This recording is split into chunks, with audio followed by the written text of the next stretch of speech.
Biz Üsəranın əsarət dövründə həyat tərzinə baxanda görürük ki, onlar namaza böyük əhəmiyyət veriblər. Əsirdirlər. Xanım Zeynəb əsirdir. İmam Səccad buyurur ki, nəinki vacibi namazlar, bibimin müstəhəbbi gecə namazı belə tərk olunmadı. Biraz yağış yağır. Qardaş, zəng eləyir. Oturan yerdə maşında namaz qıla bilərəm. Bu dünyanın bu dövründəsən Allah.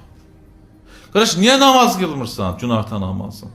İşimlə düz gəlmir. Gedirəm evdə axşamlar qəzasını qılıram. Bunlar aktual suallardır ya. Birinə dedim ki, qardaş, niyə namaz? Öz adına başladı danışmağa. Bəli, hacı, mən həmişə bu işimlə əlaqədar günorta namazlarım qəzaya gedir. Bir dəfə yox, iki dəfə. Həyat tərzi bu cürdür. Namaz qılan deyir. Dedim, axı, sən harada işləyir? Əsirsən orada, türmədəsən, zindandasan, nə məsələdir?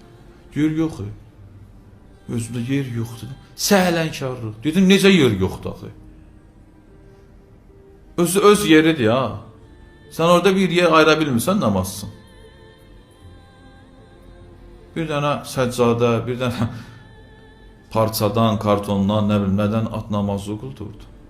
Üst-üstə 10 dəqiqə namazını çəksin. Böyle baxırım. Üstündən bir-iki ay sonra rast gəldi, bir yerə gedirdi.